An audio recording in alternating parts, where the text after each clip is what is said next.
Fellow Ugandans, ladies and gentlemen, my name is Kyagulanyi Ssentamu Robert, aka Bobby Wine, the leader of the National Unity Platform and the People Power Movement. I salute you and I thank you for everything you continue to do to build our nation. Today, I want to once again directly address the men and women in uniform, the UPDF soldiers, the police officers, the prison officers, and the intelligence services. I'm singling them out because these men and women have been used to crush the aspirations of the people of Uganda, to crack down on every effort by the people to free themselves from a military regime. And yet, they're also prisoners. In fact, in many ways, they are worse prisoners than the rest of us. Sometimes when you meet them in private, even after they've manhandled you following orders from above, they will encourage you to continue fighting for them and for the nation. I am convinced that one day the majority of them will confidently come out and join the citizens. And that will be the end of this criminal regime. These past days, the question of the welfare of our soldiers and police officers has once again become the subject of public debate. This is only after the unfortunate incidents of shootings and gun violence. The devastating attack on our forces in Somalia has also brought to the forefront the plight and welfare of those deployed to fight outside Uganda. You all remember that in our 2021 manifesto, the welfare of our men and women in uniform was high on our agenda. We made it clear that people who are keeping our country and its borders safe cannot continue earning peanuts and living miserably, and then we expect them to do their work effectively. This is because we understood that a hungry man is an angry man. The violence unleashed on the population is sometimes because they are living under so much stress. They tend to transfer their anger from a system that does not work for them and offload it on the innocent citizens that are trying to free everybody, including themselves, from this oppression. It is a shame that some of our men and women in uniform actually earn as low as 380,000 shillings, $100. And these people are expected to do shopping from the same places like everybody else? Of course, General Museveni and his henchmen have been telling you to sacrifice. They love using big words like patriotism and reminding you that being in the forces should be about the mission and not welfare. Well, this would not be a problem if the same people making these statements were doing the same thing. You who are telling them to sacrifice, are you sacrificing? You who are telling them to be patriotic, are you patriotic? You tell them to sacrifice while you steal billions of public funds. You tell them to sacrifice while you send your children abroad for studies at the expense of the taxpayer because you have destroyed the schools at home. You tell them to sacrifice while you set up multi-billion shopping malls and apartments here in Uganda and abroad, all born out of corruption. You tell them that there is no money. You tell them to tighten their belts, to understand the challenges of their country. But look at the budget you just passed. Billions allocated to State House and to Anita Mong and to Thomas Tayebwa. Citizens have been sharing an excerpt of the new vision detailing how the Speaker of Parliament and her deputy have shamelessly eaten big in next year's budget.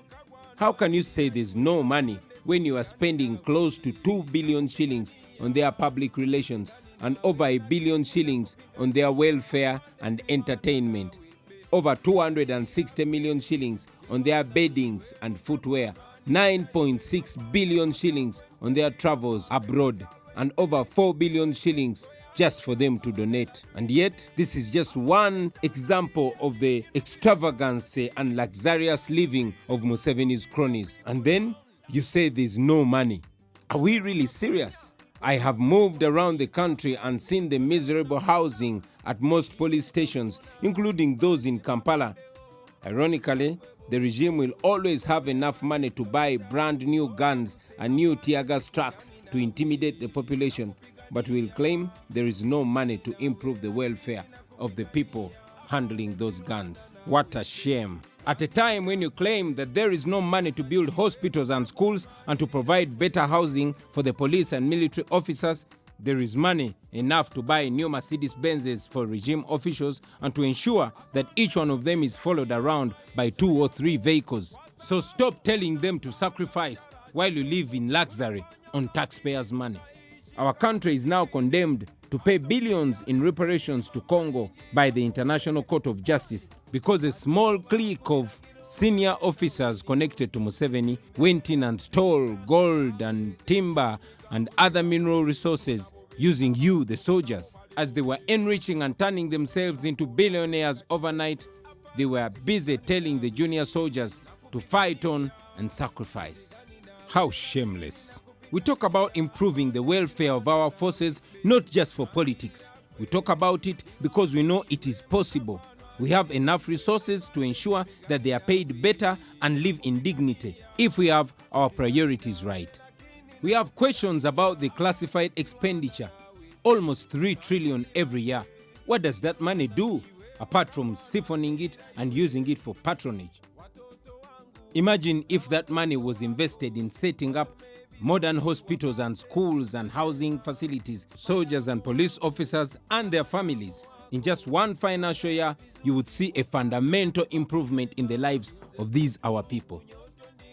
Just looking at the budget of the next financial year, although they've been guarded about the real number of soldiers, but from public statements, including tweets by the army spokesperson, the UPDF has between 50 and 60,000 soldiers. Even if the force was above 100,000 men and women, the current budget for wage for UPDF is enough to raise the salary of every soldier at the rank of private to at least 1 million shillings, effective 1st July this year. Now, the current salary for a private in the UPDF is 385,000 shillings per month. That is the equivalent of $100, which means a soldier at the rank of private is paid about 4.6 million shillings per year, a whole year. In the next financial year, the wage bill for UPDF is going to be 952 billion, almost a trillion. Now, if the strength of the UPDF was 60,000 soldiers and each one of them is paid 1 million shillings per month as the starting amount, you would have more than 250 billion left to pay additional money for those soldiers in higher ranks. Why is it not being done? Well, we all know the probable answers. This applies to the police and to other security services. Our struggle, therefore, is about fairness and equity. Our vision is to have fair promotions, fair deployments, and fair opportunities for training, regardless of where one comes from or what language they speak. Our vision is to have the children of our men and women in uniform to have access to the best education opportunities, for their wives to safely give birth in good hospitals, just like the wives of those they guard. Our vision is to turn our armed forces into a service with a clear system of entry and exit like it is in other countries. Joining forces should not be a prison. A person should be able to join forces, serve for a time they desire, and retire and go do other things unless they want to build a longer career in the forces. And they should also be well appreciated and well rewarded so that they retire with dignity. These are all achievable if we have a government elected and accountable to the people of Uganda, and security services are there to serve the people of the country, not to ensure that the regime stays in power.